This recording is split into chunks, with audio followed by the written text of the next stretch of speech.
I'm very glad to be here, and I thank the organizing committee of the World Nutrition Forum for inviting me and share with you my perspective on a different industry than what maybe you're used, but an industry that is increasingly solid.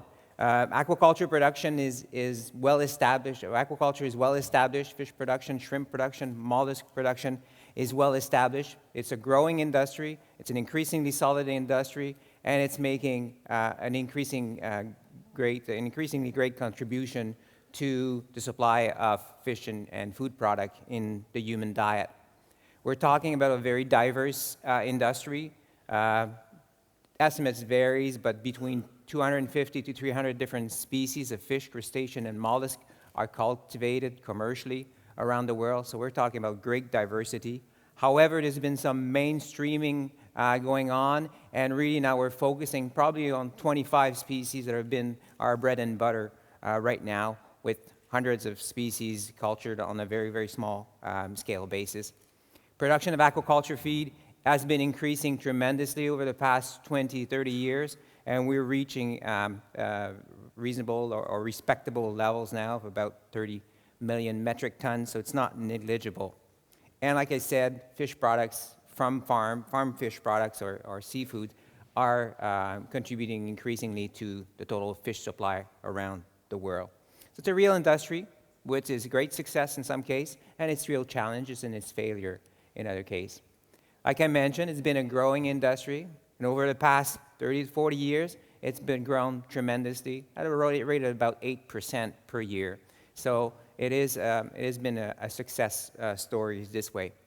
The bulk of the growth has occurred in Asia, but all over the world there's been great growth achieved in Chile, for example, in Norway, Canada, in the UK, for example. So even in many places, the growth of the aquaculture in Mexico and other places, Brazil is an emerging player. Egypt, for example, is an important country, and obviously all the Asian countries.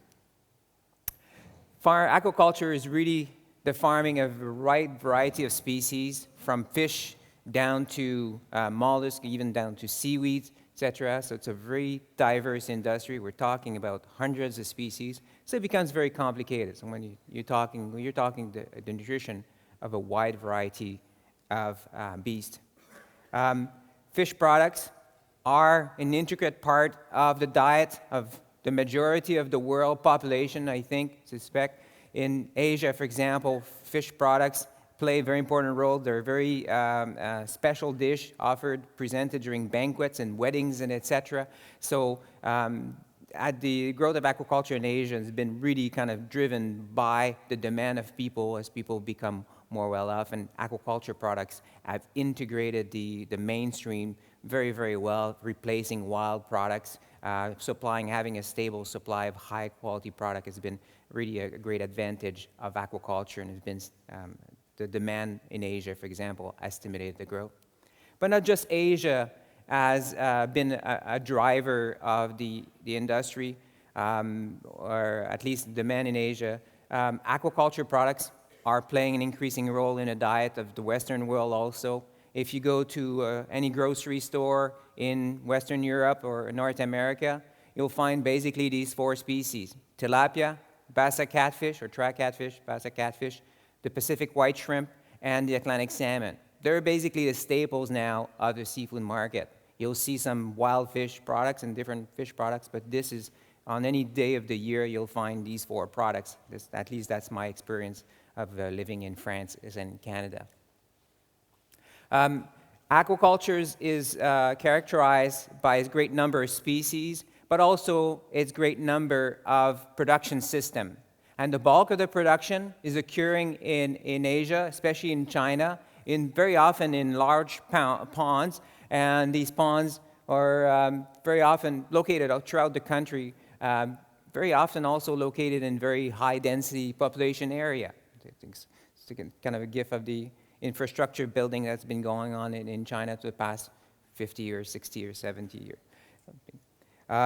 However, you got great diversity of production system. You can have basically a hole in the ground in Southeast Asia, where you can produce a lot of fish in these very small ponds where you can basically walk on water on these ponds because they're raising species that are very tolerant to crowding and poor water quality. So a lot of aquaculture production is coming from these mom and pops operations, small scale, hole in the ground operation.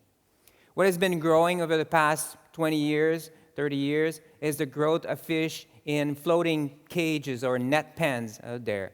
And in many places in Asia, increasingly also in some places in South America, like in Brazil, you got basically floating villages, an area with hundreds of cages floating in bays, in fjord, in even reservoirs, so big lakes created for hydroelectrical dams, for example. And this is an example in Indonesia, and there is a reservoir created by hydroelectric dams, and there's over 10,000 cages in that, over that dam. Small cage, small scale unit, raising unit, and it's basically a net suspended in the water and held together with basically a floating pontoon out there. So a lot of production has occurred, and growth of the production has occurred in this kind of production system. Obviously, in the Western world, in Chile, Norway, for example, the UK, Canada, and other places, production has been occurring increasingly in these highly modern, very upper scale floating farms, very technically advanced, with very sophisticated equipments, automatic feeders and fish counters and etc., and satellite links to uplink the data up through to send to the head office in Oslo or Puerto Montt or wherever the head office is. So a very sophisticated industry. So we have the whole range of production from the hole in the ground up to basically the farm linked by satellite to its head office. So it's a really diverse production industry.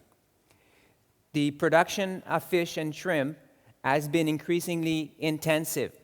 20, 30, 40, 50 years ago, it was very extensive, relying on natural food present in the pond environment, fertilization, stimulation of a natural food present in the environment, or use of agricultural residue. However, over the past 30 or 40 years, the use of feed has increased tremendously. So the growth of the aquafeed industry has been faster in recent years than the growth of the aquaculture industry itself, because production has been becoming increasingly intensive. Something I want you to note is that there's been a lot of research on the salmonids and even on the shrimp and the catfish, etc. But these represent a very small proportion of the total feed use in aquaculture.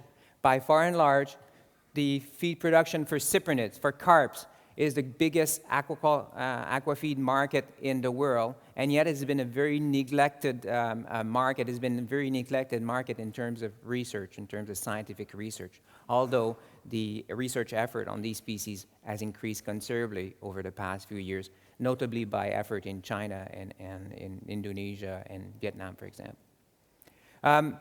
Aquaculture production. Aquafeed production is done in a number of countries that are producing very significant amount of feed. Obviously, China is the leader, but other countries like Thailand, Chile, Norway, Indonesia, down to even Philippines and Egypt are also major aquafeed producer and major players in the market, importing a lot of feed ingredients for use in these feeds. So the aquafeed market is playing an increasing role in the sourcing of ingredients, or in the supply and demand of ingredients. Aquaculture feed are characterized by their wide variety in composition. Even for one given species, it is very hard for me to tell you what is a nutritional spec for trout feed, because it's formulated to a widely different protein, widely different fat levels, widely different starch, digestible energy, or phosphorus level out there. So we have wide variation in the percent protein to which the feeds are formulated to, or percent fat to which they're formulating to. They're also characterized by their high cost. A trout feed costs about $1.50 right now, grow trout feed, so it's extremely expensive feed. These feeds are formulated or manufactured using regular, generally high-quality agricultural commodities, the same commodities that are traded by the shipload around the world, soybean meal and rapeseed meal, and including fish meal, everything. An increasingly wide array of feed ingredients is used in aquaculture feed. It's illustrated, it's due to the emergence of different byproducts or availability of different byproducts, the needs of different industries, the different species rear, etc. Just to give you an idea of what a fish feed is, well, basically this is a typical rainbow trout formulation. It's basically a little bit of fish meal, animal proteins like poultry byproduct meal or feather meal or something like this, corn gluten meal, soybean meal, rapeseed meal, wheat, and some fish oil, some animal fat, or some vegetable oil there. So they're regular feeds. They're made with high-quality ingredients or the common agricultural commodities you're using in pigs and chicken feeds and even dairy cow feeds in some case. What's interesting with aquaculture feed is that they're widely different in composition. So their composition has been changing very rapidly. And for example, in Norway, the protein and fat content of salmon feed has changed tremendously over the past 20 or 30 years. These are tremendous change that have been occurring very, very rapidly. It makes it very difficult for us researchers or people looking people looking on the outside says, well, what is a fish feed? Or when we try to look at results that are just 10 or 15 years old, how do they relate to results today? So it complicates things a little bit. So it's a very dynamic and fast-moving field.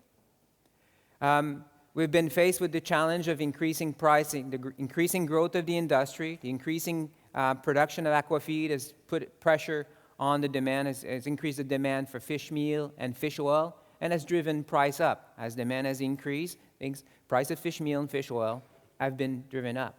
So they used to be major ingredients in fish feeds, and nowadays they're becoming minor ingredients in fish feeds. They're still considered key ingredients. Many aquafeed producers will want to use fish meal, or need to use fish meal and fish oil. However, they're playing increasingly smaller role. And in every species culture, fish meal and fish oil are representing smaller and smaller proportion of the diet every year, except when the price of fish meal drops a bit, then the levels go up. But as a general trend, the level of fish meal and fish oil have been decreasing. And we have no choice. There's a fixed amount of fish meal produced per year, about 6 million metric ton per year. The aquafeed industry is about 35 million metric ton, and it's growing. So you cannot expand, you cannot keep using the same level of fish meal and fish oil as we did before. We have to use things. Another characteristic of aquafeed is their physical characteristics. I'm very happy Dr. Borg talked about feed processing, because this is extremely important in aquafeed production. We tend to say that physical characteristics of feed is almost as important as the nutritional quality of the feed. Feeds are producing to very, very high standard using sophisticated equipment like extrusion, expansion extrusion, and a great variety of techniques. The most modern fish feed plants around the world are very often fish feed plants. These feeds are very expensive, and yet you're distributing these feeds basically blindly into an open environment. Very often you're floating on a cage, and then you're distributing extremely expensive feed. Just a couple scoopful or handful of feed represent about $1, and you're throwing money in water like this. So the feeding process, the physical quality of the feed and the feeding process is extremely important for the sustainability of the enterprise. But I'm not only concerned, this is not only concerned high quality feed, like feeds for salmons and other carnivorous fish species. It also concerns feeds for lower value species like carp and tilapia and other species. These feeds are also produced to very high standard. And I was hearing Dr. Borg talk about 80% pellet durability, 20% fine. Well, in this case for fish feed, 1% fine is already too much.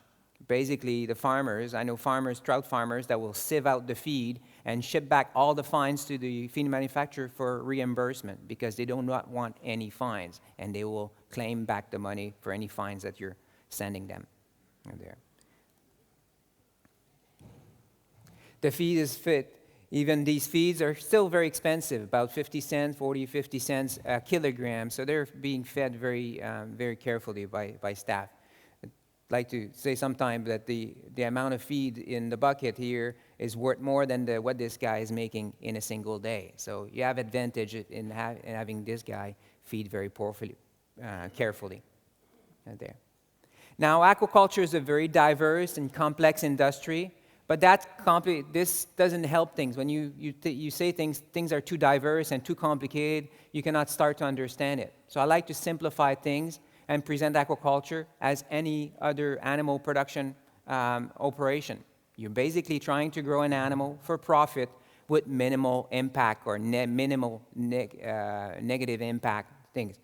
You're buying feed commodities, and these feed commodities come from somewhere, from land-based agriculture or from fisheries out there. You're formulating feed, you're manufacturing the feed, you're growing the animal. In the process, your goal is to produce a high quality or marketable product, make a profit, and then have basically release or have as minimal of an environmental impact as possible. What are the current challenges of the aquaculture industry? Well, they're basically the same as in the pig and chicken industry and dairy industry. Profitability is number one. If you're not making a profit, you're not going to be there for very long. You're going to pull the plug on your enterprise. So basically, production cost is key, and along this, feed costs represent very important things. But your product yield, your health issues, your disease, your mortality are very important. Increasingly important is the environmental sustainability, but perhaps more important is the social sustainability. How you're perceived by your neighbors out there. Are you perceived as having a negative impact on your environments or not? And this has been really limiting the growth of the industry in many places. Like in Canada, for example, we have huge water resource, huge space for producing fish, and we have not been able to grow our industry because of environmental and social, mainly social sustainability issues, people not allowing the industry to grow. And then finally, product quality and product marketing and prices is obviously a thing. I'm not working very much on this aspect, so I'll be focusing for the rest of my talk on profitability, economical sustainability, and environmental sustainability. So I want to focus on economical and environmental sustainability. And I want to talk about basically an industry that I know in Canada. I'm based in Canada, I'm based in Ontario, and we're surrounded with water. We're surrounded by 5 Great Lakes in my region here. And aquaculture is only occurring in the top part of one of the Lake Huron there. And in Lake Huron, we have very small but thriving, very dynamic small industry producing rainbow trout of about 1 kilogram fish for the North American market. It goes to Boston, New York, Montreal, Toronto, etc., Chicago there. A very successful small industry that has been around for about 30 years now there. It is based in an area that is very beautiful, especially during this time of the year with the leaves changing colors. It's a high places of cottaging, so people from the city have cottages in there. They drive a couple hours every weekend or to go to their cottage out there. So you're basically headbutting with city people coming for the weekend things, and you have an industry that is trying to survive under this environment out there. And they've been doing quite well with some conflicts with things, but it's been an industry they've been growing. So they're basically floating net pens in the lake, in the freshwater lake, very clear lake. They are encompassing widely variable environmental conditions. For about 4 months of the year, the water temperature is about 0. It's about 0.5 degrees Celsius, and the fish are. So basically, there's basically no growth for about 4 or 5 months, and then they have a growing season of about seven months. So it takes about 400 days for producing a 1 kilogram rainbow trout because of temperature fluctuation there. So they're mom and pop's operation. And I've been working very closely with this industry, trying to help them or work hand in hand with them to improve their profitability and improve their environmental sustainability. So I've been working on nutritional specs for feeds, evaluating feed ingredients, how much digestible, available nutrients there is in different ingredients and cost-effective protein and lipid source, for example. We've also been working on the development of feed formulation models for estimated digestible protein, fat, starch, and phosphorus content of feed formulated with a great variety of ingredients that we're using right now. And then developing models, production models for the farms to help them monitor growth and predict growth, waste output, feed requirements, etc. There. We're also starting to do some a little bit of economical analysis, and just want to present some very quick simulation I've done for this meeting here. And basically through this modeling and economical situation, I explore the effect of basically having a higher final weight after 400 days, or a better feed conversion, or having a lower or higher fish price. And all these factors have tremendous impact on your bottom line. By taking this control condition, what's commonly occurring on the farm race as a 100% basis, we can show that improving growth by 5 or 10%, or final weight by 5 or 10%, can have dramatic impact on the profitability of the enterprise. Same way, reducing feed conversion ratio, improving conversion of feed into product, has a tremendous impact on profitability of the enterprise. And anything that affects fish price, final fish price, will have also a major impact on the profitability of the enterprise. So basically, through these simulations and interaction with farmers, came to the conclusion that basically we need to have the fish to grow as fast as possible and as big as possible during the time period that they can grow them. Basically, convert the feed that we're giving the animal, make sure that it's converted with the best efficiency possible, and basically ensure that we have a high-quality product that is well seen by people, etc., because it's key for maintaining the profitability of the things. What are the solutions? Better husbandry practice, better rearing system, better feeds, better fish, better final product quality. Probably rings a bell to many of you who work in poultry or dairy or beef industry or pig industry. There. Talking about better feeds, over the years, farmers have used better and better feeds. They've decided by themselves to request higher quality feeds. And I've tried to replicate some of this, what has occurred there, by comparing basically a traditional diet that was used in the 1980s, mid-1980s, or late 1980s, versus a new diet that we're using right now, high nutrient density diet right there. The high nutrient density diet is more expensive per ton of feed. It costs more in ingredients out there. However, with a higher density diet, you need less feed for producing 1 kilogram of fish than you with a traditional low density diet out there. And your cost of your feed is not only your cost of the ingredients, but the overhead cost for processing that feed, bagging, shipping, shrinking, all these different costs out there. So on the top of your cost of your ingredients, you have to add, at least in under our market situation, about $150 a metric ton for all the processing, the shipping, because the feed is shipped over hundreds of kilometers. And basically, when you take all this into account, the feed conversion ratio into account, you find out that the more expensive feed is actually the cheaper feed, is the more economical feed out there. And that's what we realized over the years working with farmers, and farmers have realized this. Very often the cheapest feed is not the cheapest feed, it's the more higher quality feed that is the cheapest feed out there. I've been fortunate to start to work increasingly with people in Southeast Asia, especially in Indonesia, on this kind of issue out there. And we're trying to look into these issues now. Say, should we go with the cheapest feed, or should we actually improve the quality of the feed? And trying to look into this issue, just looking at some of the data that some of my partners had, we can see that the same thing is occurring in carp and tilapia out there. You can buy a very cheap feed with lower protein. You'll achieve the same kind of weight gain, the same kind of growth rate with the lower quality feed. However, your feed conversion is going to become progressively higher as you use a lower quality feed. So the same thing that we've seen in trout is occurring also in tilapia. Now, I did not do the economical analyses to determine whether it makes sense to use a higher density feed in a tilapia culture, in a carp culture, a catfish culture out there. And this is something we hope to work over the next few years and see with the conditions in Southeast Asia, for example. Does it make sense? Or which one is a better feed? Which one is the most cost-effective feed? Quickly to finish on the environmental sustainability. The aquaculture industry has been under a lot of pressure to minimize its impact because it's kind of a new kid on the block. It's been battered a bit by the media and the environmentalists as being a bad guy or potentially a bad guy out there. So there's tremendous pressure on the industry to become more environmentally sustainable. And really, it's pretty important because for a number of operations, the operation is located in the public domain, and the wastes are released directly in public bodies of water and reservoir, etc.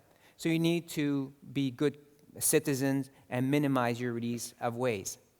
Now, these wastes originate ultimately from the animal and the feed. You're feeding the animal, you're serving some feed. Some of these nutrients, some of the compounds will be retained. Some will be undigested and will present your solid waste. What is digested but not retained will end up being a solid waste. So using simple principle of nutrition, you can basically predict the release of waste. Different kinds of waste will be a concern for different kinds of operation. Solid waste and phosphorus waste will be a concern mainly for freshwater operation, and solid waste and nitrogenous waste will be main concern for seawater operation. Just go quickly and talk a bit about solid waste, which is a major concern. I think, to me, it's the most important aspect.